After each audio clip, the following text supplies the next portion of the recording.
Just waiting for Azalia and to tell us that we're. Yeah, the nice thing is it shows that it's live on my end. So So, but you, they say that they don't see us, not on oh, Google. Do you? I think it just showed up. I see it on my screen on the use and impact page. Uh-huh. I think if people are there and they click the little video play symbol, I think we're probably live right now. So if anybody can see this, feel free to say something in the chat window. Okay.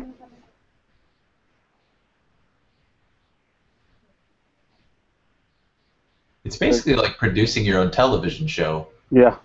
Well, it seems that Azalia and Aide is they're online, so we're gonna start the transmission, Eric. So first of all, thank you very much, Eric. It's a pleasure to have you with us. We feel honored to have the opportunity to talk about this important topic with an expert on the field. So before I ask you to please introduce yourself, I'm going to do some announcement in Spanish so people can, understand what are we trying to do. Okay. Buenas tardes a todos. Nos da mucho gusto que tengan la oportunidad de acompañarnos en esta transmisión que como Tecnológico de Monterrey y como Asuntos Estudiantiles estamos promoviendo un tema tan importante como es el uso y el impacto de social media o de redes sociales, vamos a llamarle así. Entonces les pedimos por favor que cualquier pregunta que tengan nos la hagan llegar para poder platicar con Eric, ¿verdad? Y poder las preguntas que ustedes tengan, poderlas hacer. Entonces, la intención es hacer una conversación con Eric y ojalá esa conversación en su mayoría esté guiada por las preguntas que ustedes nos hagan, ¿ok? Entonces, pues vamos a iniciar.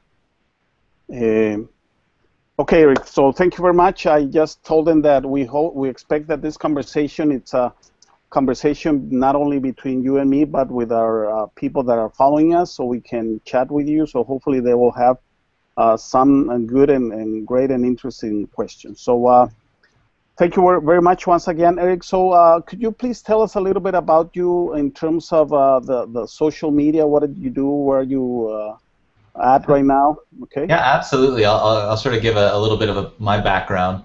Well, first and foremost, I grew up in rural Iowa, in the countryside, and ironically enough, my mother actually minored in Spanish in college, and so I actually have memories of my mother speaking Spanish, and I'm just unbelievably rusty. So thanks for speaking slowly for me, so I can sort of pick up on some of the sentences. But my background is mostly in higher education. I did my undergraduate degree at the University of Northern Iowa in public relations and communications and marketing. And I never really thought I was going to work in higher education. It was one of those careers that I think you sort of fall into by accident in many ways. And I got a job working in student affairs at the University of Illinois at Chicago. And I was doing marketing and communications, and it was all traditional marketing, a lot of print material, sort of the classic pieces of marketing, posters, brochures, bulletin board type things, sending out a lot of emails, listservs, and updating the website. And at one point, someone asked me if I had gone to graduate school for higher education administration. And I told them, I said I didn't know this was even something that was a possibility. And I ended up going out to Oregon State University out in Oregon to study higher education administration in their college student services program. And I was very fortunate in that I was able to do website work and marketing and communications for their Office of Enrollment Management, which gave me the opportunity to work with people in admissions, the registrar's office, financial aid, orientation, the retention and engagement folks as well. And so it was one of those sort of it was sort of the beginning of my career was in student affairs and higher education, and I was just sort of putting in these building blocks to figure out what it would be like to work in the field and just learning more about student affairs and higher education, and then adding my marketing and communications and technology experience into that mix. And I started working as an academic advisor after grad school for Oregon State University, and I did that for 3 years. And my focus was, of course, largely with one-to-one interactions with students. This was really before we did a lot of things like this Google Hangout where we're live on camera. It was a lot of email communications. Social media was just starting to come about. Twitter started out in 2007. Facebook, even though it started out in 2004, we weren't really using it for communications, for engagement with students. It hadn't necessarily become as popular as it is today. And so I did academic advising for a while, and I did consulting in higher ed in a variety of higher education associations and speaking at various schools. And because I started working, I think, in traditional marketing and communications, and then I jumped into social media when social media was brand new. It gave me kind of a unique position to play in the world of higher education, in that I had sort of transitioned from classical and traditional marketing into social media strategies and strategic communication as it relates to today. And so what I do today, my sort of full-time job, is I travel around the country in the United States. I go up to Canada. I'm going down to Mexico in June, so I'm really excited to travel down to the Institute. And I teach people about how they can use social media. Either I'm talking to students about how they can use it for leadership and career exploration, or I'm talking to staff about strategic communications. And I apologize, there's a hospital outside of my office, and so sometimes there's going to be some sirens that will happen. But my consulting is largely around strategic communications as it relates to social media. And I also write for InsideHigherEd.com, which is one of the leading higher education news websites, at least in the United States. And I combine that sort of writing for Inside Higher Ed and speaking and consulting at schools and association events as my full-time career. And I've been doing that full-time now since 2010. And I currently live in Boston, and which is a great city for higher education. There are so many schools here that everyone has known about forever. Harvard, of course, is probably the biggest name. But it's a great position to be in, because I get paid to literally study and pay attention and curate all the various news and exciting information about social media, and then translate that to a higher education audience. Excellent, excellent. Well, it seems like you're the perfect person that to talk to about this important topic, and the fact that you started it studying social media since its beginning. I think it gives you, as you were saying, a very good perspective. We now have people from our states of Chihuahua, Monterrey campus, and from different parts of Mexico, which are really very important, from Guadalajara, from León. So we're really very happy to have this opportunity to talk to you. So I want to tell our audience that we are seeing their messages, so if they have a question, we'll see it on the monitor and ask you about that question. So please feel free to keep on sending your messages, and thank you very much for being with us. So let's get started, Eric. It seems like social media is now widespread. Could you give us sort of a definition? I think it's important for us to understand what is social media, what is not, and then we'll go into more detail about this. I think the key with social media in terms of defining it, because at this point, the sites and services, things are always changing and evolving.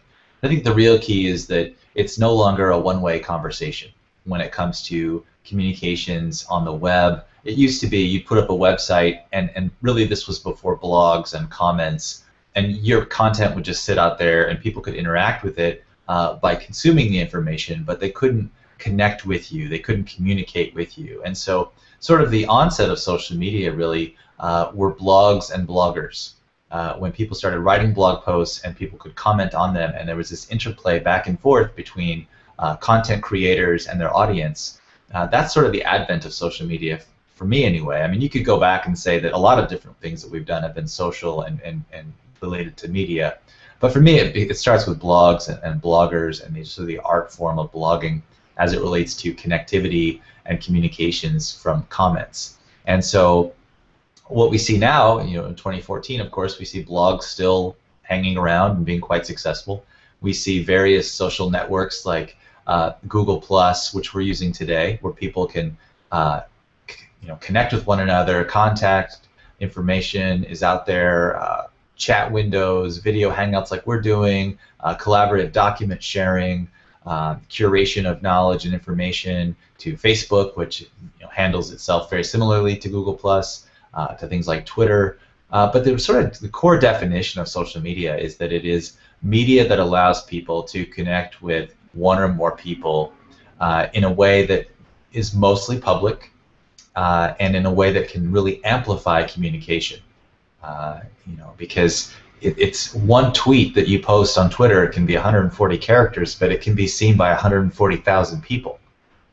And we've never had anything like that before. Another example of sort of what social media has done for us in terms of really changed the way we interact with one another is my mother. My mother got onto Facebook this past January. And Facebook is 10 years old. And my mom just got onto Facebook. And I was at an event with some association leaders and thought leaders and just people in the field who are really well known in higher education. And they posted a photograph.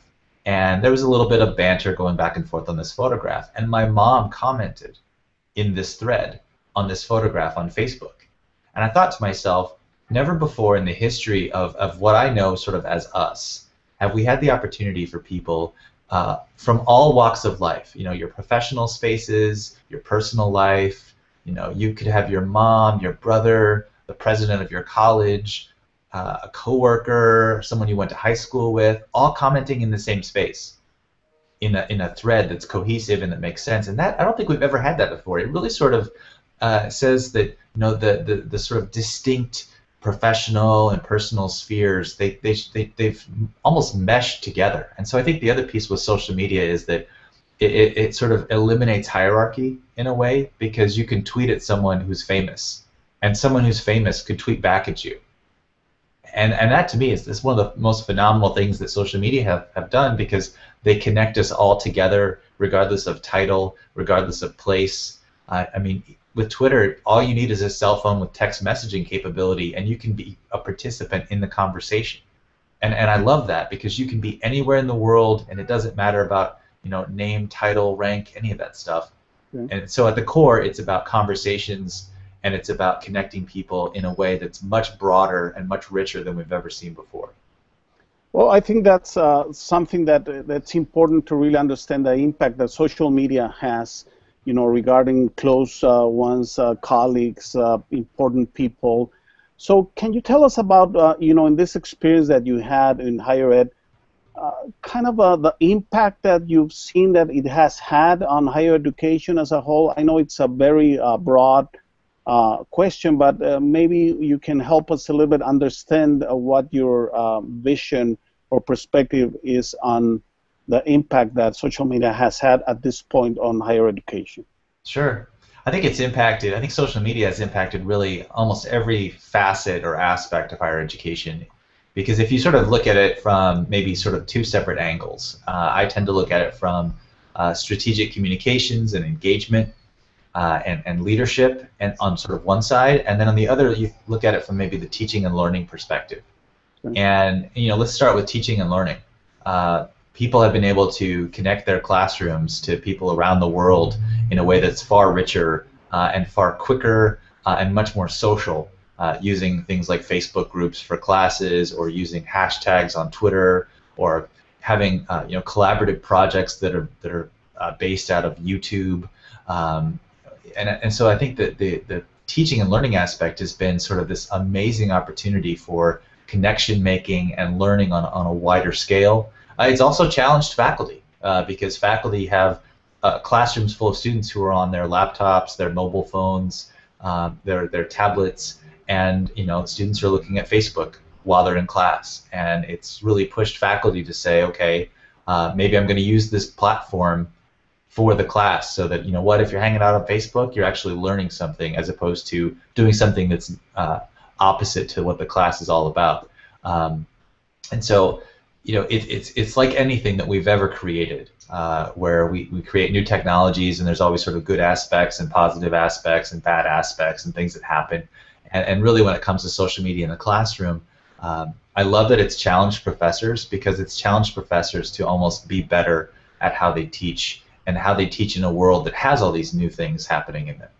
From a leadership perspective, from a career development perspective, social media have allowed folks who are in career development offices, career services offices, to assist their students in getting jobs in a way that I think it was much more difficult before. Because you look at a site like LinkedIn, and at least in the United States, LinkedIn is used as a terrific website to research about employers, find out about companies, find out about job requirements, find jobs in general, get recommendations, get endorsements, and all these things have helped people actually land jobs, which I think most people would agree that a lot of the people go to college or go to university as sort of that next step, and they do it as sort of a step towards a career. And social media have allowed career development officers to really assist their students become better at networking, become better at searching for things, and sites like LinkedIn, searching on Twitter. There's a lot of things that they've used in that respect. Leadership. I look at how it's transformed what it means to be a leader. It's no longer you can be a leader on your campus. You have to be a leader almost globally, because your presence on social media should be congruent with who you are on campus when people meet you face to face. And when I meet with student leaders, or when I meet with faculty, or when I meet with administrators, that's really important, because you don't want there to be a big difference between the person that people see online and the person that people see in person, because ideally that's the same exact identity. Now when it comes to strategic communications, social media have really transformed the way universities communicate and connect from an admissions and an enrollment management and a recruitment perspective. Every single college and university in the United States has some form of social media presence, from Facebook to Twitter to YouTube to Instagram.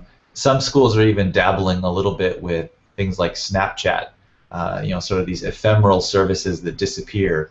And then some of the ones that haven't necessarily gained as much traction in the U.S., like Vine, are still extremely popular. And so, it's been a great sort of addition to the overall marketer's toolkit to market a school, to market a program, to market a department or a service.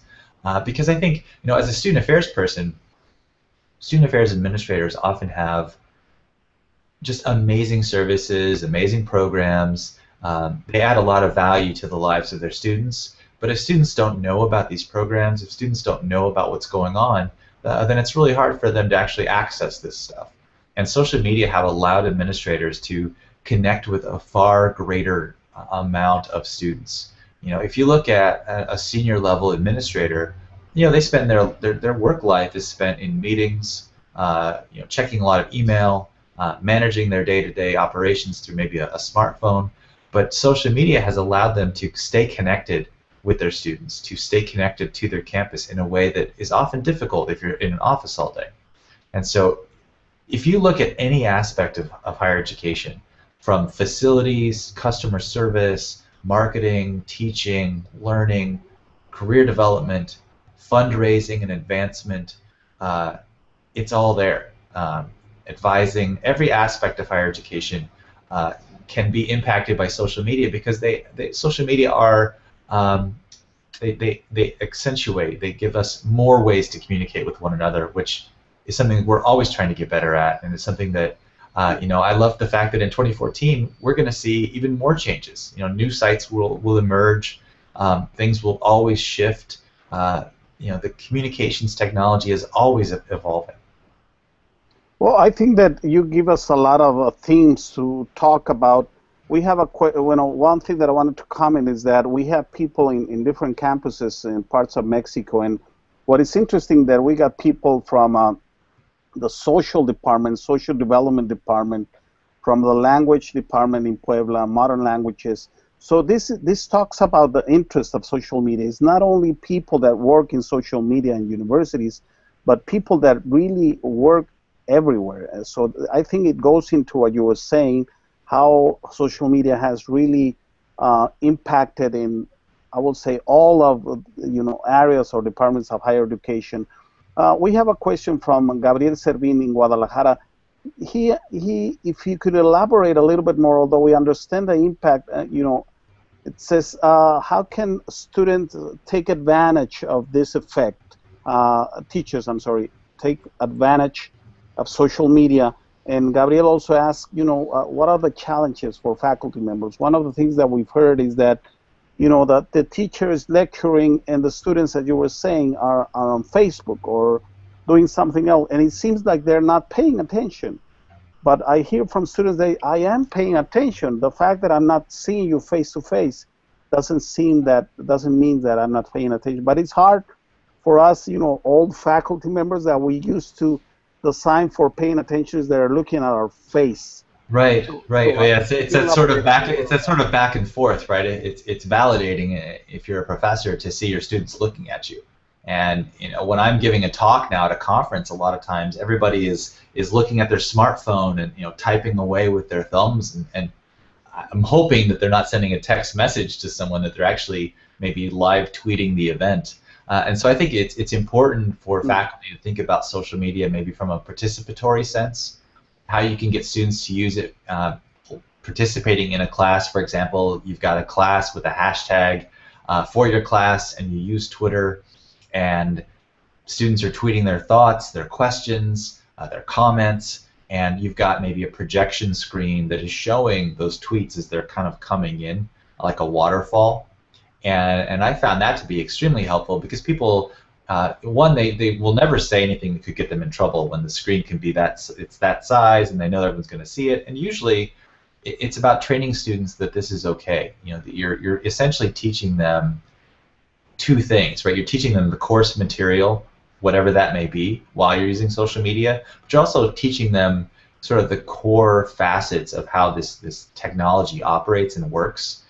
Because I'll go to a school and they'll tell me that most of their students aren't on, let's say, Twitter.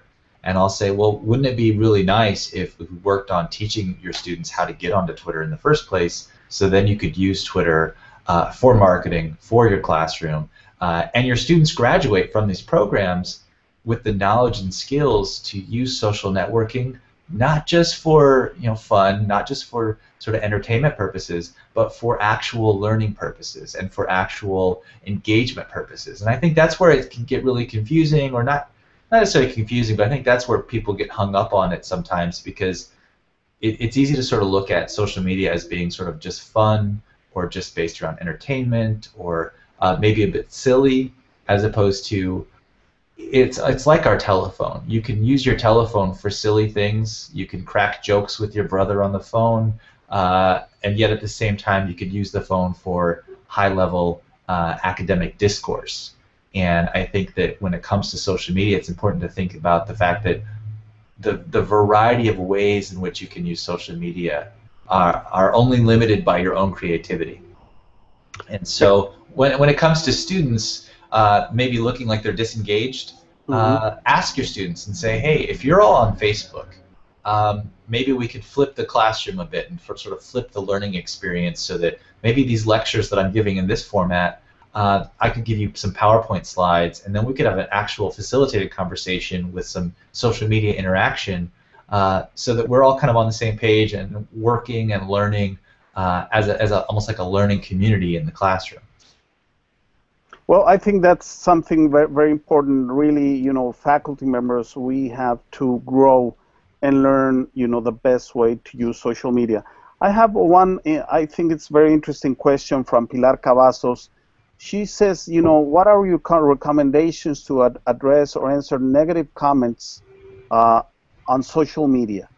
Taking into consideration the amplification effect that you just talked about. I think this is something that we all higher education institution face. There's something happen and it becomes viral. Everybody's talking about the negative aspect of this. So what would you recommend, how to address that? Shall we answer that? Shall we not answer? Get into a discussion?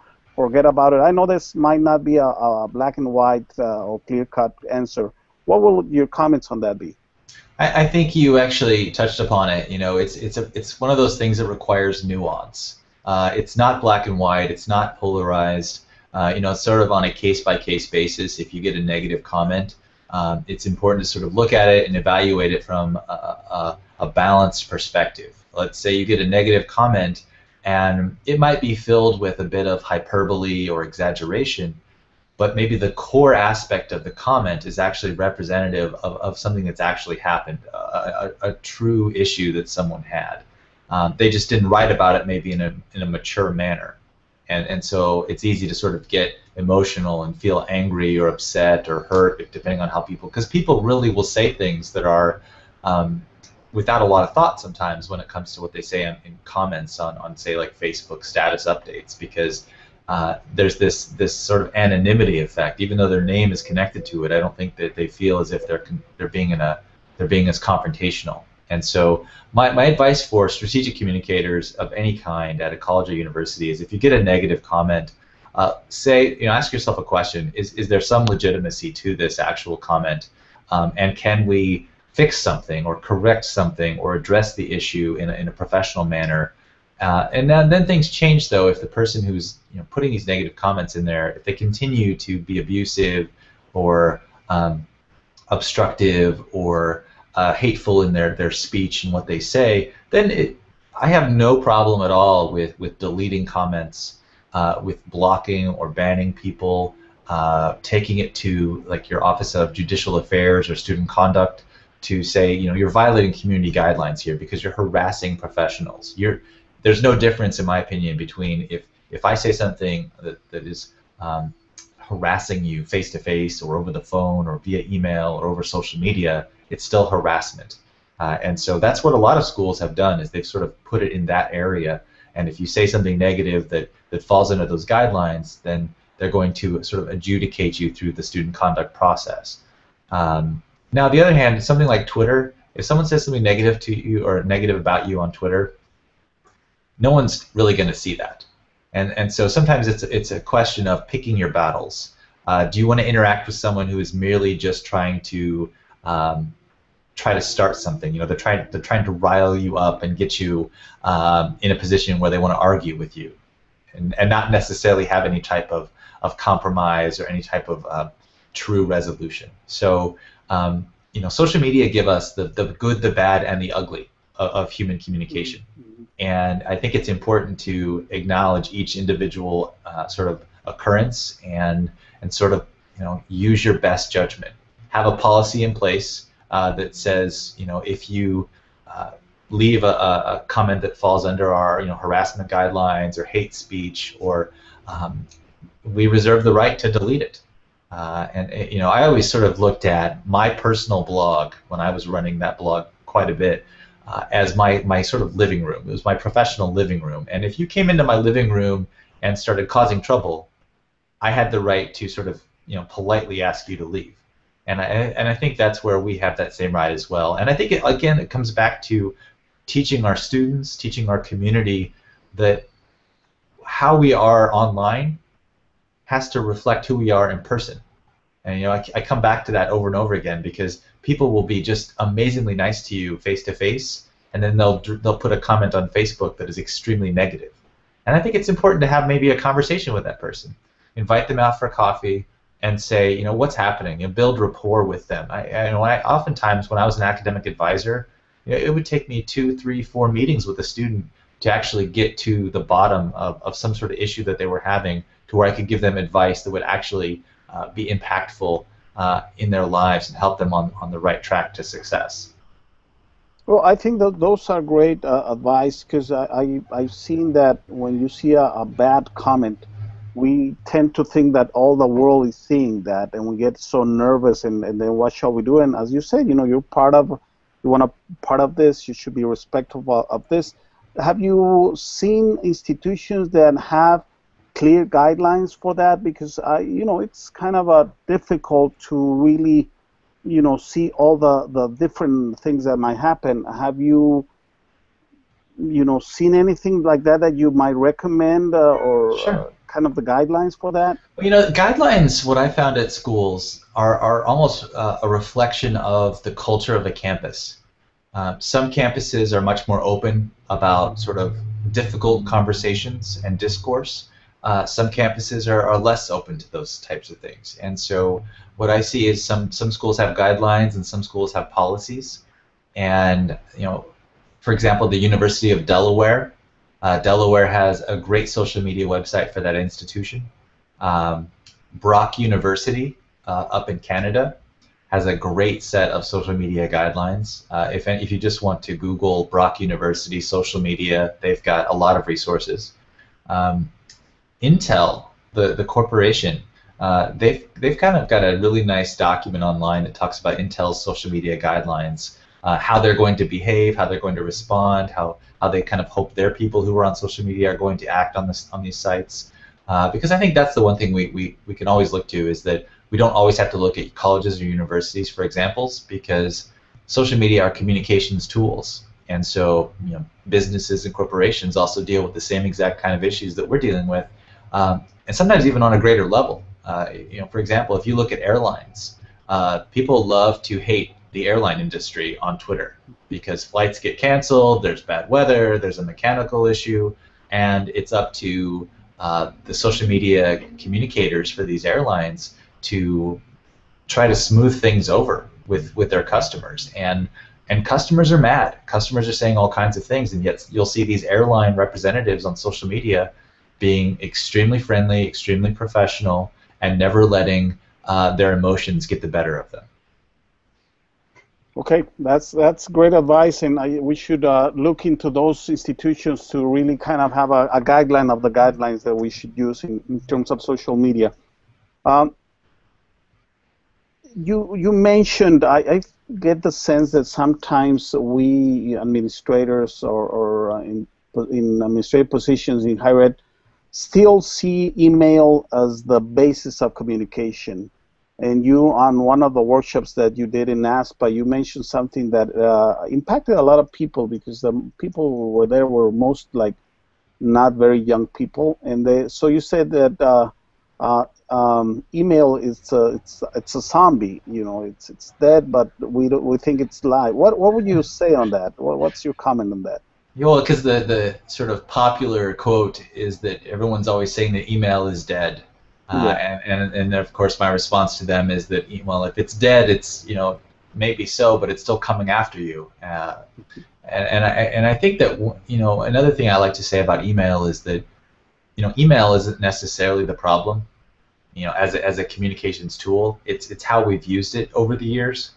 And I think specifically for administrators and faculty, it's far easier for us to check our email throughout the day. We're at our desk, we have office hours, we've got our mobile device, and we're getting paid. I mean, of the people who are watching the broadcast right now, if you're a salaried individual, you're technically getting paid somewhat to check email. And our students, they're not getting paid to check email. And so they're not checking email like we're checking it. And they also haven't necessarily been brought up as email being something that, when I remember when I first got an email address, it was a big deal. It was exciting. No one ever emailed you, and so when you did get an email, you were so happy. And for young people today, email's been around since they were born, and it's not a big deal. It's just a thing that is used for communication. And if people are sending them hundreds and hundreds of email a week, it can clog their inbox, and there's subject lines that are extremely vague.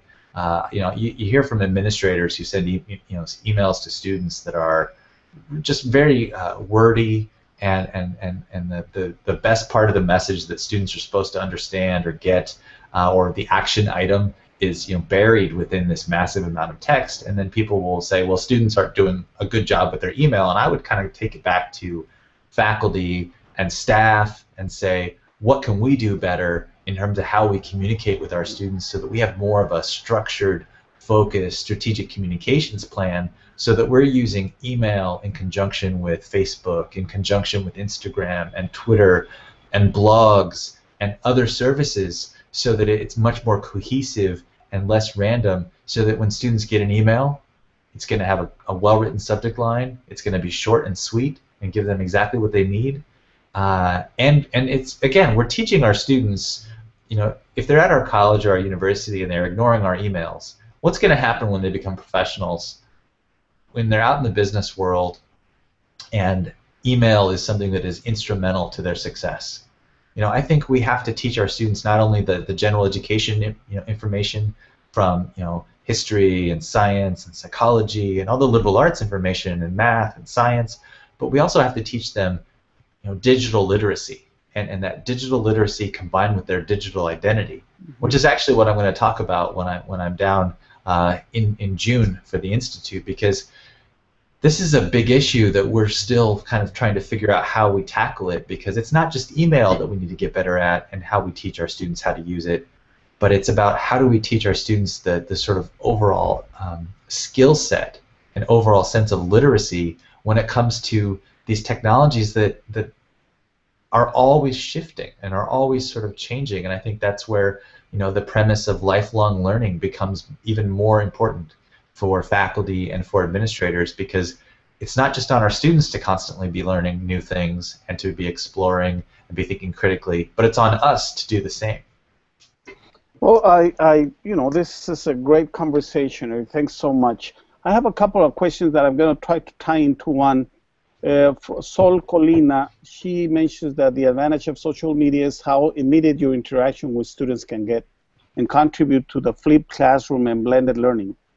And she says that even some, editorial houses or companies, they launch textbooks named Networking in the Classroom. And it's, and another question is how can we get the attention of the people that we really want to interact with, not friends or friends of our friends, but the people that really matter to us. So this be an important concept in terms of teaching and learning? Should we develop a networking with our students, that can have face-to-face interaction in the class, but also, surrounded by social media? I think that's it's one of those sort of things that you can look at it as a positive aspect of social media.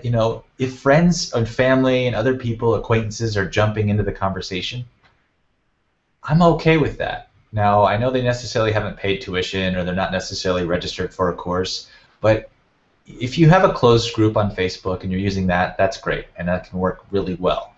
You could have a blog for a course, and that can work really well. But if you have a hashtag, for example, on Twitter, and other people see that hashtag and jump in and start contributing, people tend not to contribute just for the sake of doing it. What I've seen happen with some classes, at least here in the States, is people will contribute to a course hashtag and add to the richness of the conversation, even though they're not actually in the class. And I think that, to me, that expands the possibilities for learning. That expands the possibilities of various voices to the conversation. Now, if you want to restrict it, that's fine. I think it's one of those things where it's kind of similar to the idea of, if good teaching means me standing up in front of a room full of students and they're all looking at me, then we're in trouble, because that isn't necessarily the model that exists solely today. When you look at blended learning, when you look at hybridized learning, online-only learning, an online-only learning environment is going to require you to think about how you teach and how you connect in a way that is going to say, well, it's not just this classroom full of people or this group of people. It's going to be a community of learners.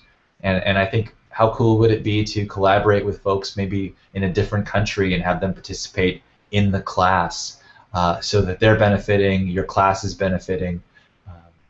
And again, though, the nice thing about this is they're learning the course material, but they're also learning this rich skill set for how to use social in a way that they could use that in their careers. They could use that for their business relationships, their familial relationships. So they're sort of learning two things simultaneously.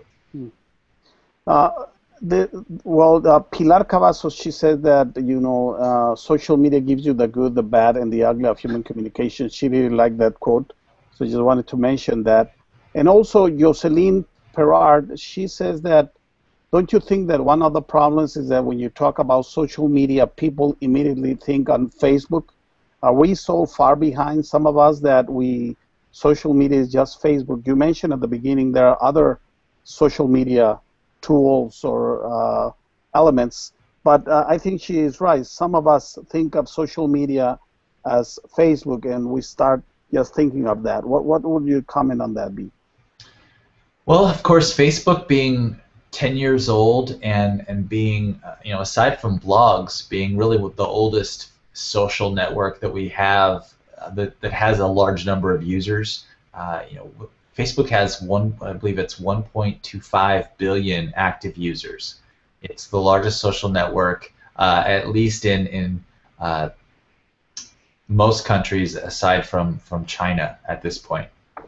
And so I think it's okay to think about Facebook as sort of being one of the primary sites for social media, but at the same time, I like to look at it as sort of a toolkit. In your toolkit, you have Facebook, you have Twitter, you have Instagram, you have Snapchat, YouTube, Vine, blogs. You have all these various services and sites, and you pick the ones that work best for what you're trying to do.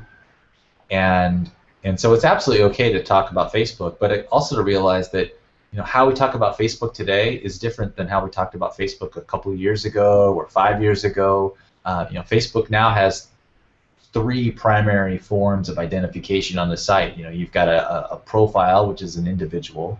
You've got a group, which is kind of something you can use for a particular affinity space or a class or an association group or a committee, and you can make it a closed group. Or an open group. And then you've got pages, which oftentimes universities and colleges will have these, departments will have these, big brands and companies will have these. But Facebook has kind of gotten a little bit greedy when it comes to revenue. And so, a couple of years ago, I was telling everyone to get Facebook pages because you would get access to terrific web statistics, and it was just the place to go to have your brand. And now, Facebook groups are almost a better vehicle for a lot of people because students can actually see that content. Because if you ask a group of people and you say, when's the last time you saw content on your Facebook news feed from a page that you liked that wasn't a major media corporation or a major company who is paying, most likely, they're paying money for you to see their content. Everybody else's page is sort of being buried now. And so you look at a group instead, and a group will actually give you notifications if someone posts something, because Facebook actually leaves those notifications on when you join a group. Those notifications are left on by default. Now, of course, you lose statistics and you lose some of the branding capability. But again, it's sort of, you have to ask what's your ultimate goal with this. Is it branding and getting people to like stuff, or is it about making sure your audience sees your content, sees the material you're trying to share, and then actually actively interacts with it? Well, and thank you. Also, Marilu, she says something that you mentioned, that social media is transforming itself, by the time, and so we should teach our students to be aware of that and to learn and to, if possible, keep track of how social media is happening. However, I see that sometimes, would you recommend, I see some administrators in higher ed that they do have a Facebook page, but someone else is answering them for them. I understand that there might be a lot of work or attention to that. What's your recommendation on that? If I'm a campus president and I open a Facebook account and I want to, do something and communicate with my students, should I do it myself, have someone do it for me? I understand it depends, but what's your comment on that? Well, I've seen it work in a variety of ways at schools. Some schools, the lead administrator, the president, or the chancellor, they are tweeting and posting and writing the content themselves, and they're sort of experimenting with the platforms, and they're getting better with them over time. For example, Santa Ono, O-N-O, is the president of the University of Cincinnati, and he does a great job of interacting with students, faculty, staff, and various stakeholders of the institution on Twitter. He also posts on Instagram. He has a Facebook presence, and it's all him. He's actually doing it. Now, I also know of institutions in the U.S.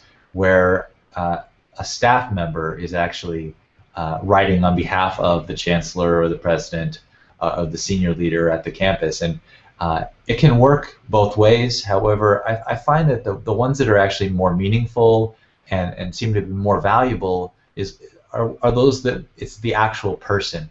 It's President so-and-so, and President so-and-so is actually running the account. Now, they might not always post to it all the time, There might be some other people who are helping them out, but it's so much better and richer when the person whose name is on the account is actually doing the posting. Okay, well, we're getting close to finish the conversation, Eric. A couple of questions, and I'll be, if we get one more question from our viewers, so we can talk to that. There are a lot of people that work in student affairs, Eric. Can you tell us about what have you seen that works in terms of social media and student affairs, and what would be like the broad recommendations? We talk about faculty, we talk about administrators, but what about us that we are in student affairs and interested in student engagement and student leadership? What would you recommend, and give us some advice and also some good practices if you've seen? Sure.